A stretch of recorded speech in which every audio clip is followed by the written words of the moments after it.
Now with ranking witches in the Vampire Diaries universe, it's going to be really difficult, mainly because a lot of witches in the top 10 are from 2 separate shows, that being obviously the Vampire Diaries and the Originals. Now the main problem with that, especially with the more powerful witches, is that it's going to be really difficult to be able to cross-reference the most powerful moments of 2 separate characters. Basically, character A is more powerful than character B because character A was powerful enough to do something that character B wasn't able to do. And also, I cannot stress this enough, this is not a versus battle. This isn't who beats who, it's strictly just power, who is the most powerful witch in the entire verse. Now there's a possibility that you might disagree with me, so let me know your rankings in the comments below. Now in terms of the criteria, I allow channeling, but it has to be an addition to your walking around power, meaning that the power that you actually channeled needs to be readily accessible. Mainly because if I remove channeling, then it'll be really difficult to be able to actually rank all of the witches, because for the most part, almost all of them were channeling constantly. Now although I'm allowing channeling, but with the channeled power, it has to be a walking around power, meaning 1, it has to be readily accessible. And what I mean by readily accessible is that you can readily access it anywhere on the planet and at any given time. This also means no one and done power or no one spell and done power. The first person is obviously Esther when she channeled the entire Bennett bloodline, because again that power is not readily accessible and is a one and done power. Ketsia when she channeled 3 doppelganger bloods is also disqualified, mainly because it is a one and done power and is not readily accessible. This also disqualifies Finn when he channeled both Michael and Esther. And finally, this also disqualifies Freya when she channeled the entire ancestral well. This also disqualifies full expression triangle Bonnie, mainly because it is not a readily accessible power. She needs to be in a specific area to be able to channel all of it. But anyways, you might disagree with a lot of my rankings because like I said earlier on, it's really difficult to cross-reference a lot of them. But rest assured that this is as fair as I possibly could be, mainly because I use evidence within the show to prove or disprove certain things. So feel free to let me know your rankings in the comments below.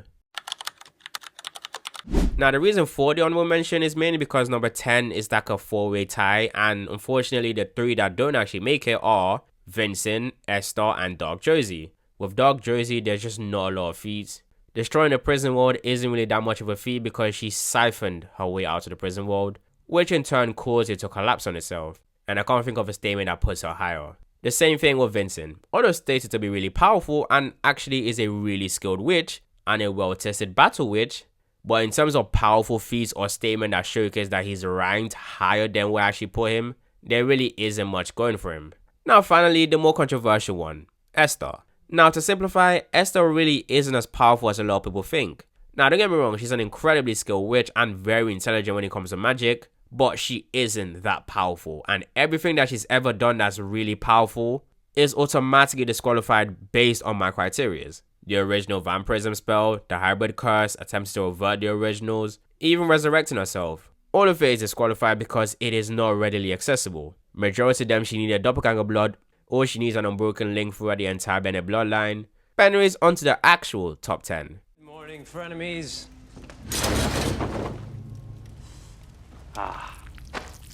You know, I'm only a few hours into my old life as a witch, but somehow the sun feels warmer. Probably because I'm not cursed with having to outlive it anymore. What's with the home invasion, Silas? Well, Damon, after 2,000 years of a miserable existence, I finally get to die. Now I know exactly why I said number 10 is like a 4-way tie, because Silas isn't a concrete number 10. Mainly because the only thing that's keeping him here is one statement, which is this. Silas and I were the 2 most powerful members of a gifted people called Travelers. Now Ketsia wouldn't make that statement if Silas is just drastically weaker than her. And seeing as how ridiculously powerful Ketsia is kind of the reason why Silas managed to get into the top 10. But the reason why he's not ranked higher is because it was somewhat implied that Ketsia was still the more powerful one. Like, easily the more powerful one. Almost like she is Silas's teacher. Now why is he ranked above Esther? Well, that's mainly because the gap between Ketsia and Esther is just ridiculously massive. I don't think Ketsia would ever make that statement about Silas if the gap was that big. So, hence why he's ranked at number 10.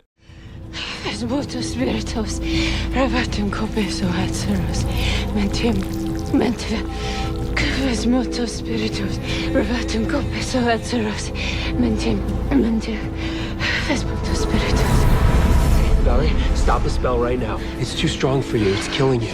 Valerie, stop it. No, I promise you'd be fine. Do not sacrifice yourself for me. Do you understand? I have no intention of breaking that promise.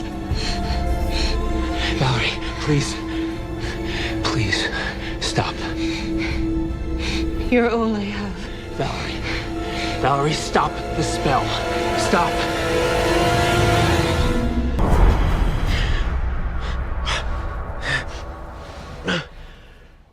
Valerie is yet another one that's going to be really controversial. Now, the reason why Valerie isn't part of the 4 that was tied is because we actually have a solid feat for Valerie to actually be placed here. And of course, I'm referring to the soul transfer spell, in which Valerie was able to swap 2 souls between 2 separate bodies at the exact same time, which is ridiculously powerful. Now, you might say, didn't Esther do this? And yes, Esther did do this, but Esther only moved 1 soul into a different body, and she needed a ton of preparation to actually pull that off. Valerie just did it, and she did 2 souls simultaneously, meaning that she should be more powerful than Esther. Esther, of course, being the more powerful of the honorable mentions. Joe. What is it? Joe. Oh my God. Joe.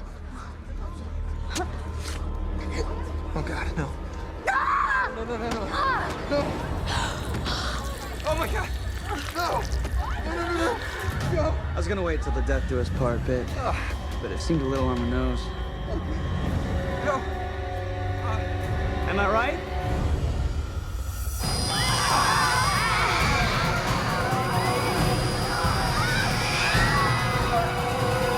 Miss me? No? Oh well.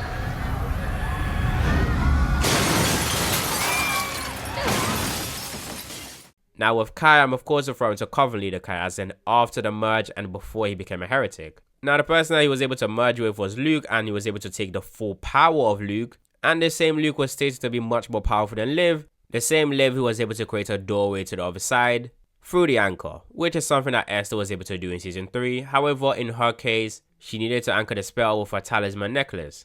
Now I'm not saying that Liv or Luke is more powerful than Esther or even as powerful as Esther. All I'm saying is if they are not as powerful, then realistically they wouldn't be that far off. And Kai merged Luke's powers, plus the residual powers that he had from siphoning other people, and finally he also added the entirety of Joe's powers. Although he didn't really have much powerful feats, but based on canonical sense, not to mention his same Kai was able to take on his entire coven, and was winning. So based on canonical sense, Kai will be ranked here. There's no way I can see him ranked higher because the gap between 8 and 7 is quite big. I wouldn't do that. Who the hell are you? Davina. She's an old one, isn't she? Yeah, Rebecca is an original, which means she can't be killed. She doesn't seem very nice. She can be, but she hasn't been very nice to me tonight. Then I'm afraid it's time for you to leave.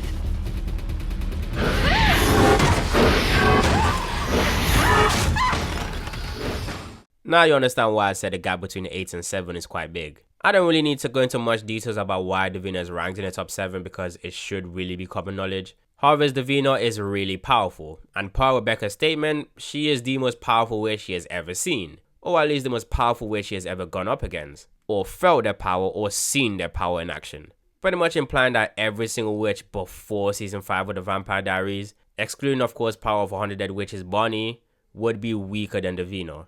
So yeah, Davina is really powerful. In terms of her feat, she was easily able to just chuck around Rebecca, who is an original, with her mind. She was also able to remove Rebecca's memories, although not necessarily remove it, more so locked it away. She was also able to undo compulsion by an original. So yeah, it's evident that she's ridiculously powerful. Now the argument should be why exactly she's ranked 7th. Now the highest I can put Davina is probably 6th because I don't think she could be ranked any higher than 6th, mainly because of canonical sense, as in it wouldn't make sense canonically. And also with certain people, they just have more feats than her. Now the first thing to disprove is the fact that a lot of people believe that Davina can level a city on purpose. She cannot. And the reason why a lot of people believe this is because the harvest power was destroying the entire city. But the reason for that is because the power itself is linked to the city, which means the effects range when a power begins unraveling is linked to the entire city.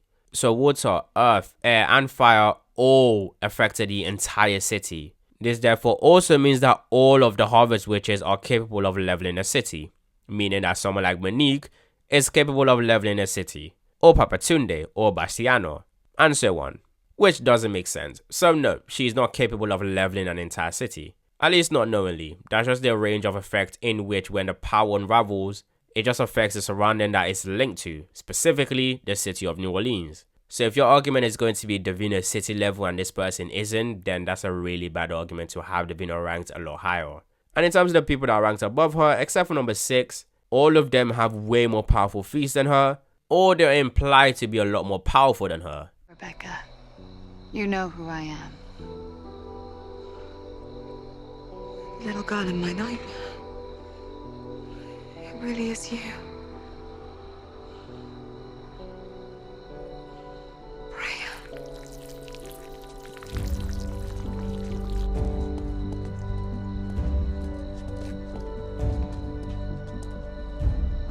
Destruxi veg la staden fala. Destruxi veg la staden fala. I slept 100 years, and now finally, I'm free. Tell our brothers I'll be coming to see them soon, and I expect nothing less than their best behavior.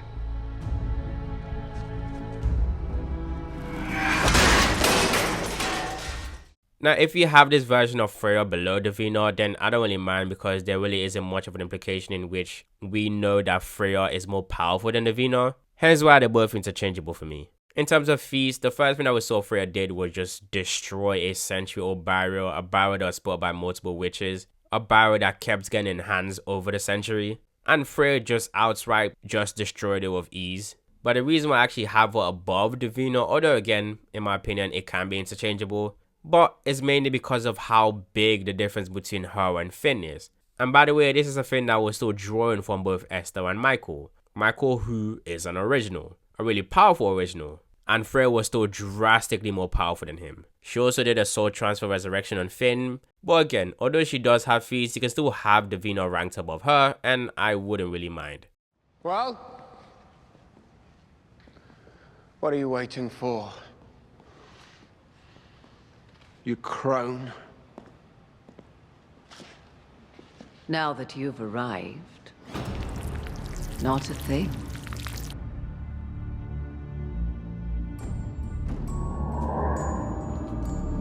Let us begin.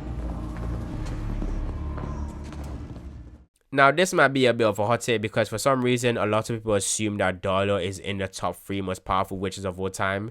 Some even have her as number 1, which astounds me because she isn't that powerful. The only reason why a lot of people have Dahlia as number 1 or number 2 or number 3 is because of the bandwagon effect. Just because people say that Dahlia is that powerful, a lot of people assume that Dahlia is that powerful, hence their rankings for her. If you ask these people a simple question of why, the whole reasoning completely unravels. And this is because, other than Esther, Dahlia is the most overrated witch in terms of power. Yes, of course, if we do a who beats who, then there's an argument for her being ranked higher, but in terms of power, there really isn't. Dahlia has 0 feats that puts her above the people that she tends to be ranked above in terms of power. Yes, of course, Dahlia is one of the most skilled witches of all time and is a really powerful battle witch, but if you're ranking on power, like when you ask people why she's ranked that high, a lot of them just say she's a firstborn Mikaelson witch, which doesn't answer the question. So you ask them again, why does that make her ranked that highly? And then they will say that firstborn Mikaelsons possess devastating power, which again doesn't answer the question. And then you ask them to quantify that power. That's where it ends, because they cannot. Which is the problem with Dahlia. Dahlia doesn't really have anything that quantifies her power. At least not in comparison to the beings that a lot of people have her ranked above. The characters that actually have above her actually have feats that cement them to be at that level. Like the most powerful feat that Dahlia has was destroying the indestructible White Oak Stake. And for some reason, people actually put this on par with killing an original because both of them are indestructible. Like, no, nothing is indestructible in this verse. Like with the originals, if you had more power than the power that was used to actually make the originals, then you will be able to kill them. Which is sort of implied for everything that is indestructible. Which therefore means because the indestructible White Oak Stake was made by merging Emily Bennett's spell, which was the Gilbert Ring, with a regular White Oak Stake, which was done by Esther.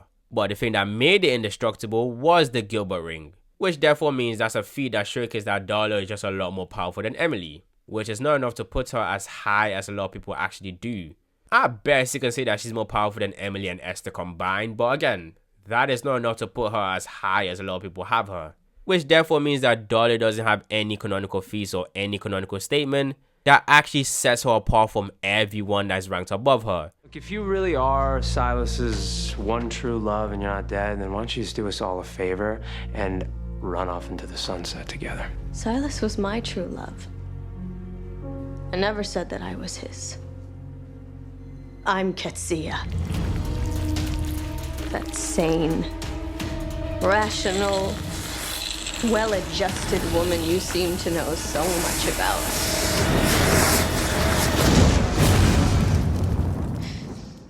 Now you might ask, why is Ketsia 4th and Dahlia 5th? Well, that's because Ketsia actually has a feat that puts her where she's exactly ranked. No, I'm not referring to the immortality spell. Although ridiculously powerful, we didn't actually get to see how she did it, so we don't know the contents of the spell. Which therefore means I won't be able to tell if it fails or passes my criteria. It's the same thing with the cure, powerful, we never really saw the spell. And it's also the same thing with the other side. Really powerful, but again, we don't really know the contents of the spell. But the powerful feat I'm referring to is Ketsia rematerializing herself from nothing but her soul, channeling nothing. Now to quantify this, we have to go over the few times that it was actually done in the verse. Now I'm not referring to every form of resurrection because there is one that is a soul transfer resurrection, and then there's rematerializing somebody's soul. The first time it was ever done was by a full expression triangle Bonnie, and she died doing that. And then later on we had Davina in season 1 of the originals was able to resurrect Michael from nothing but his soul. And she had to draw from a Nexus 40 event, which was Hope's birth. And then Davina did it again in season 2, in which you were able to actually quantify easier as to how much power it actually requires to be able to pull this off. In season 2, Davina attempted to resurrect Cole, accidentally resurrected Esther, after being tricked by the Mikaelsons. The power that was required for her to pull that off was the entire ancestral well, and then she did it again channeling another Nexus 40 event. And then we get to the Hollow, who also was a good representation of how much power it actually requires for you to pull off a spell like this. And with the Hollow, she needed the violent deaths of Elijah, who was an original, and his entire sire line, plus her power to actually pull this off. And then finally you get resurrected full power the Hollow, who were just doing that without channeling. But yeah, that just goes to show how much power that actually takes for Ketsia to be able to pull that off, especially without channeling. Now I know there's some people that are biased against TVD that tend to find reasons to nerf this, usually done by them saying that Ketsia actually channeled to do this by channeling either Bonnie or Bonnie was part of the spell, which she really wasn't. All Bonnie did was drop the veil, that's it. Witches cannot perform magic on the other side. The only way they can perform magic is by either having a talisman on the mortal plane or being on the mortal plane. So for Ketsia to be able to use her magic, she needs to work for the barrier that Bonnie dropped. And she didn't channel Bonnie's death either because she resurrected herself like almost a full day after Bonnie died. Like she specifically stated that she only resurrected herself after the hunters failed, which was happening during and after graduation. So yeah, she is that powerful. I want the cure so I can destroy it. I would have killed you all the second we dug it up. But now I'm just gonna watch you burn instead. Invite him in. Do it.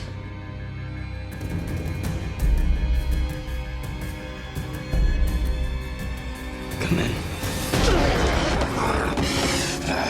Living room, go!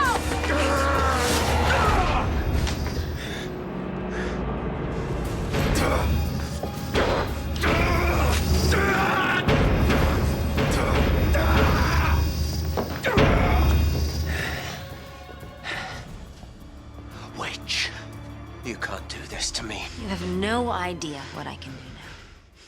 Yet another entry that for some reason is a hot take. Like for some reason a lot of people believe that Bonnie isn't that powerful, and when you put Bonnie ranked really highly when it comes to power, people believe that you are overrating her or you're just a Bonnie stan. Which confuses me because she's supposed to be powerful. That's kind of the point of her plot device. Bonnie is either made to be too powerful or not powerful at all based on how beatable they want a villain to be. Now in terms of the rankings, yes, Bonnie is in the top 3. And for the top 3, number 1, number 2, number 3 can be interchangeable. Unlike everyone else, all of these 3 people are somewhat confirmed to be more powerful than everyone else below them, with Bonnie is based on feats, and her feats could easily put her as number 1 in terms of the most powerful witch in the entire verse. And this isn't even me overrating her, like genuinely she has the most powerful feats in the entire verse. First of all, Power of 100 Witches Bonnie should automatically be placed at least 3rd, and this is mainly because the people that I already have listed below her, none of them have been explicitly stated or implied to be able to kill an original. Bonnie was not only explicitly stated to be able to kill 1 original, she was implied to be able to actually kill 2 at the exact same time. Now you might begin with the, oh, she's not really powerful enough to kill an original. Yes, she is. That's kind of the whole point of the storyline. That was Bonnie's storyline in season 2, getting the power to kill an original. That's it. She was also told by the spirits that she is capable of killing an original, but she has to use all of it. If she wasn't told by the spirits, then there is no way that Bonnie would know that she has to use all of the power to kill an original. So yes, Power of 100 Witches is in the top 3 easily. But that is not the most powerful version of Bonnie. That of course goes to season 8 Bonnie. Now some people might try to discredit Bonnie by saying that the power up that she actually had in season 8 doesn't make any sense, therefore she must have channeled or she must have got it from somewhere. Which isn't entirely true, mainly because a lot of people ignore the things that Bonnie was doing in season 7. Which of course season 7 sucks, so I don't really blame you for forgetting about things that happened in that season because it is really that bad. But in terms of Bonnie, a lot of people overlook the insane crap that Bonnie was doing in season 7. That isn't that far off from the things that she was doing in season 8. Firstly, Bonnie was able to do a double resurrection in 1 sitting, without even trying. Bearing in mind it requires 3 heretics to pull off 1 resurrection from the Phoenix Stone. And that is at the beginning of season 7, as in pre-time skip Bonnie. After the time skip, Bonnie did 2 really powerful spells, in which I think a lot of people would have overlooked. This is mainly because you have to think hard to understand just how powerful this spell actually is. Which of course I'm referring to her dropping a barrier made by Lucy Bennett. Bearing in mind, Lucy Bennett died before Bonnie broke the barrier. And even after she died, the barrier was still up, meaning that the barrier wasn't linked to her. Therefore meaning that the barrier was either linked to an object or linked to a celestial event. And seeing as the armory couldn't break the barrier means that an object wasn't what was used for the spell. Meaning it was a celestial event, and Bonnie was able to break said barrier without channeling said celestial event, putting her above a celestial event, which puts her above Ketsia. Again, in season 7, and bearing in mind she did this whilst dying. So yeah, Bonnie pushing back Hellfire isn't something that's made to be confusingly powerful. Like why the hell do people believe that Damon was that confident in Bonnie knowing who Damon is?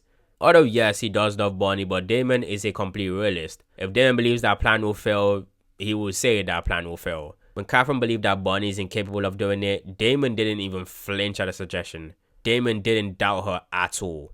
Now to quantify how powerful this is, I already done a whole video on this, but to simplify, the first time Hellfire was pushed back, it only really traveled for a few meters, and it required the violent deaths of 100 witches to actually push it back into the bell. Yes, this is the same power source that Bonnie used to be able to be powerful enough to kill an original. Yes, that power was required to push Hellfire back into the bell after it only traveled for a few meters. Meaning that when Hellfire burst out of the bell and burst out of the clock tower, Bonnie pulling it back in towards the bell and then pulling it down towards her automatically puts her at that level. And then Bonnie did something even more powerful. After Hellfire traveled 7 miles, picking up 7 miles of momentum, which is about 1,000 times the distance that he traveled when he hit the 100 witches, and it was the full force of Hellfire, Bonnie was able to stall it, as in the force that she was exerting was equal to the force that Hellfire was exerting, which will put her drastically above the power of 100 witches that she had in season 2. Because again, to contain a small section of Hellfire, it required all of that power to push it back in. The power that was used to push Hellfire back in a few meters is a power source that was also required to kill an original. And then obviously she eventually pushed it back anyways. Now this is where the argument lies on whether or not she pushed Hellfire back with accessible power or inaccessible power. Now for me, it was accessible, mainly because it makes a lot more sense than if it wasn't accessible. But if you want to say that this is accessible or inaccessible, then that is up to you. But the first 2 parts I mentioned are both the most powerful feats done in the entirety of the Vampire Diaries universe. But that was the beginning of the end. Over time, she grew and craved more power. Inadu would channel life in all its forms. Her hunger was insatiable. She loved the fear she inspired in others. Her people knew her as ruthless, unfeeling, empty. Until that became her defining quality. So they began to refer to her by that single trait. The Hollow. Well enough, with the Hollow, the most powerful feat that she actually did was the stuff that said in Katsia's section, which was rematerializing her soul from nothing, and she did it pretty effortlessly. This was done when she would move her spirit from Hope's body and just rematerialize herself. Now, the reason why the Hollow is ranked here in the top 3 is based on one, canonical sense, mainly because it's someone been implied that the Hollow is the most powerful being we've ever seen up until that point, and finally 2, canonical statements, in which it was stated when the Hollow will be fully resurrected and actually get her full power, she'll be more powerful than the entire ancestral well combined. And then she took over Hope's body, which gave her even more power, as she was able to use the full extent of Hope's power. Bearing in mind, a 7-year-old Hope was more powerful than Season 4 Freya, by the way. Seeing as she was able to break spells from a more powerful version of the Hollow, which was fully resurrected the Hollow, compared to Freya, who couldn't break a barrier spell from a weaker version of the Hollow. She could later on after channeling. Now, if you want to say that Bonnie is more powerful than the Hollow based on feats, sure, I don't mind. If you want to say that the Hollow is more powerful than Bonnie based on canonical sense based on the reason I just said, I also don't mind. Because like I said, everyone in the top 3 are fixed, but the placement is interchangeable. Alright. That's the full Schreiber tour.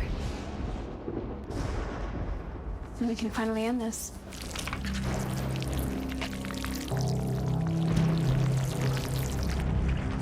Beatriz.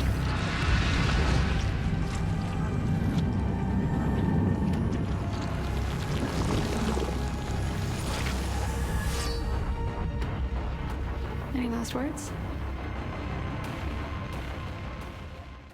With her being number 1, it kind of makes sense. Pretty much everyone agrees that she is, based on the fact that she's an anomaly and based on canonical sense. But the reason why I said that all of the top 3 are interchangeable is because Hope, being the most powerful witch in the entire verse, is actually quite ambiguous. We actually don't know for sure, because Hope hasn't really done anything that powerful. There's also nothing that states that her witch prowess and her witch powers only are more powerful than both Bonnie and the Hollow. Now, of course, I'm not saying that Hope is weaker than the other 2, she just has nothing to go off of. The only thing that she does have is, again, canonical sense. Because weird enough, the most powerful feat that Hope ever did was the feat that I already mentioned in the Hollow section, in which she was able to undo the Hollow spell, which was a linking spell that she placed on herself and Davina. And Hope was able to unravel that without channeling, and she didn't really do anything more powerful than that afterwards with just her magic. But the thing that I just said that she did it as a 7-year-old, and she's currently around 18 to 19. So she would have been way more powerful than what she actually was in that scene. Not to mention, she now draws constantly from an original hybrid level of power. So yeah, like I said earlier on, she's here because of canonical reasoning. You would have to do some deep dive logic to actually get her here. And also based on the fact that she's supposed to be an anomaly. She's supposed to be ridiculously powerful. She's supposed to be the most powerful being of all time. Which means that the top 3 creates a triangle. You got Bonnie, feats, the Hollow, statements, and Hope, canonical sense.